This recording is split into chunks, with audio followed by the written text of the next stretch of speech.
That is what is reputation work. इनको आपने बना दिया। जनरल बाजवा को मुझे जाती तौर पर उन्होंने कहा कि मैंने नवाज शरीफ को बाहर भिजवाया है कह के, तो ये भी हमें पता है क्यों भिजवाया, और आपको पता था उसने वापस नहीं आना।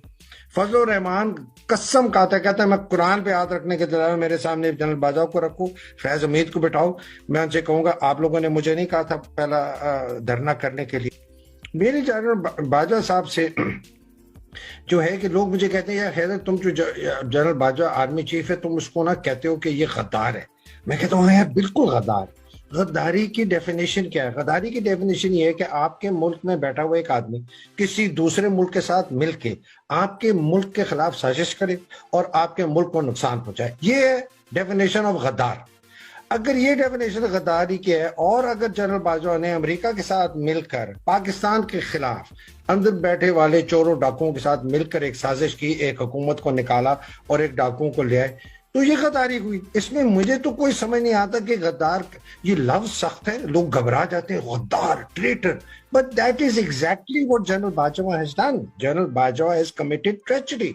He has partnered with America. उन्होंने अमेरिका के साथ कॉन्स्पिरेसी की, मास्टरमाइंड की, एक्सिक्यूट की। सवाल मैं आपको बताता हूँ, मैं कहता हूँ बाजवा साहब आम बात है कि जनरल एजाज अमजद साहब जो आपके ससुर हैं उन्होंने नवाज शरीफ साहब के साथ एक मायदा किया था कि आप जो है ना मार्शल लॉ नहीं लगाएंगे, इनको नहीं निकालेंगे। और उसके जो एक विटनेस हैं जगह मुझे ये सारी मुझे पर्सनली चीजें पता, उनके विटनेस शुजात अजीम साहब थे और उस शुजात अजीम के लफ्ज थे यार मरवा तो नहीं दोगे, हाँ, कि जब ये हो रहा था कि जी हम गए थे।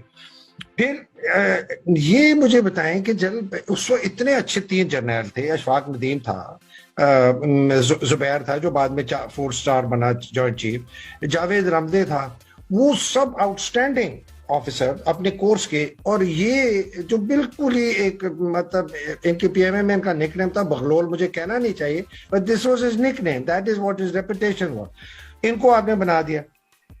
जनरल बाजवा को मुझे जाती तौर पर उन्होंने कहा कि मैंने नवाज शरीफ को बाहर भिजवाया है कह के, तो ये भी हमें पता है क्यों भिजवाया, और आपको पता था उसने वापस नहीं आना। फजलुर रहमान कसम कहता है मैं कुरान पे हाथ रखने के दौरान मेरे सामने जनरल बाजवा को रखूं, फैज हमीद को बिठाओ, मैं उनसे कहूंगा आप लोगों ने मुझे नहीं कहा था पहला धरना करने के लिए। चीफ अपॉइंट होता है और जनरल बाजवा ने 3 चेंज किए हैं, रिजवान अख्तर को, आसिम मुनीर को और ये अभी इसको फैज हमीद को।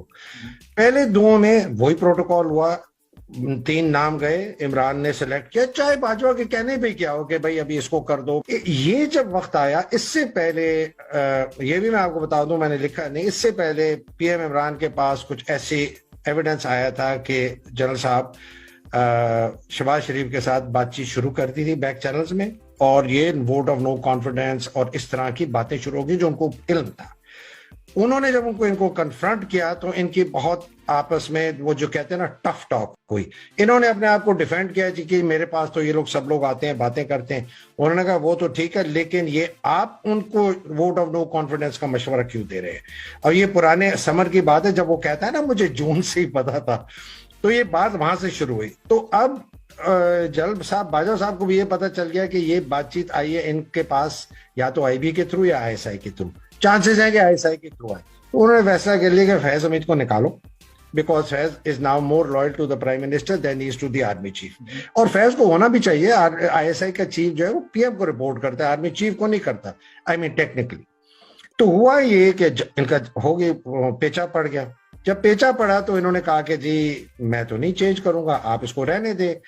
इमरान को पता था कि अगर मैंने फैज गया तो मेरी जो एक इनसाइट है इनटू व्हाट इज हैपनिंग वो खत्म हो जाएगी, वो अपने सर्वाइवल के लिए कर रहा था फ्रैंकली।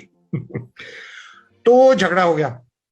उन्होंने बड़ी कोशिश की, मैं छोटी बात करता हूँ, उन्होंने बड़ी कोशिश की कि वो किसी तरह वो नहीं रहे। फिर एंड में इमरान गेव इन। इमरान ने अपने एमएस को कहा, ये मैं this is again first hand information, Imran से नहीं है, मुझे कहीं और से। एमएस ने फोन किया इनके एमएस को और कहा कि भाई आप फैज हमीद की पोस्टिंग ही हैज एग्रीड आप कर। अब इनको यही वही प्रोसेस फॉलो करना चाहिए था जो पहले था। 3 नाम लेके आते प्राइम मिनिस्टर के पास और कहते जी इनमें से 3, चलो ये नदीम अंजुम है, इसी को आप हाँ कर दें, वो कर भी देता, शायद नहीं किया।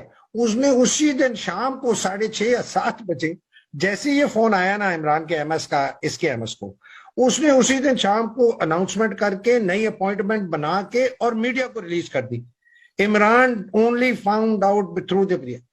तो ये जो सवाल मैं उठा रहा हूं ना कि भाई ये आप तो ऑलरेडी आपके हाथ रंगे गए थे। General Bajwa was already in play to get rid of Imran starting last summer.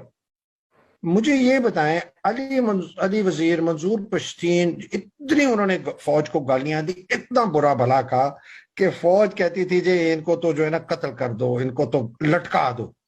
उन्हीं दो को लाए और वो जो 2 वोट ज्यादा पड़े हैं ना 174, वो इन 2 बंदों के वोट, इमेजिन करें। और अली वजीर जेल में था, जेल से निकाल के लाया। तो किसके पास इतनी ताकत थी उस वक्त? तो वजीर आजम था ही कोई नहीं। Who had the power? फौज का। अच्छी बात यह है कि चूंकि यूनिटी ऑफ कमांड है, डिसिप्लिन बहुत जबरदस्त है, तो सिपह सलार के खिलाफ नहीं जाती। अगर जाते तो इस वक्त तक खाना जंगी हो चुकी होती काफी पहले से। लेकिन ये एक कॉलोनियल ईथॉस है, ये मैंने अपने पिछले 2 आर्टिकल में कही, ये कॉलोनियल ईथॉस है that you are answerable to one man. आप एक आदमी की नौकरी करते हैं, आप मुल्क की नहीं करते, आप नेशन की नहीं करते, आप एक फर्द वाहिद की नौकरी करते हैं। जो भी आके बैठ गया वहां चीफ की गद्दी पे, वो जो मर्जी करे, काला करे, सफेद करे, बुरा अच्छा करे, हम उसके सरनगू जाते। नहीं होना चाहिए ये। दिस इज हमें इस गुलामी से आजाद होना चाहिए। ये फौज जो कहती है कि इनकी अभी 1.5 ट्रिलियन का इनका बजट है, ये कहां से आता है? ये लोगों के खून पसीने की कमाई से ये हम फौज को उनकी तनख्वाहें देते हैं, उनकी वर्दी देते हैं। ये तो एक बटन अपने इनकी जात के पैसे की नहीं होती, तनख्वाह से पैसे होते हैं, वर्दी आती हैं, हथियार आते हैं, सब कुछ करते हैं। और फौज को हम इसलिए करते हैं कि यार हमारे दुश्मन हैं, हमें दुश्मनों से बचाओ। हमने इसलिए इस फौज को मजबूत नहीं किया, अपना पेट खाली नहीं किया, अपने आप को मारा नहीं, अपने आप को गरीब 60% गरीब गुर्बत इसलिए नहीं की कि एक फर्द वाहिद फौज का सिपह सलार आके एक गैर मुल्क के साथ कर्ज जोड़ करके और एक जो हमारी अच्छी भली चलती हुकूमत, अब आप look at the economic statistics, अच्छी भली झकी हुकूमत को निकाल बाहर दिया और लुटेरों को आके रख दिया। ये इसमें कहां यूनिटी ऑफ कमांड और कहां डिसिप्लिन और कहां नेशन? हमारे जो फौजी है ना, और मैं भी उसमें शामिल हूं, हमें एक रोमांस है फौज से।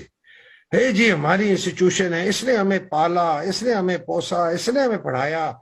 ओ भाई, ये कौम ने तुम्हें पाला पोसा, ये कौम के पैसे से तुम वर्दियां पहनते हो, ये कौम के पैसे से तुम्हारे घर और दिए चलते हैं, ये कौम के पैसे से तुम्हें तनख्वाहें मिलती हैं, और ये फौज का फर्ज है सैक्रिफाइस करना पाकिस्तान के लिए। मैंने फौज ज्वाइन की थी सोचते समझते हुए के लिए कि शायद एक दिन आएगा कि मुझे सुप्रीम सैक्रिफाइस देनी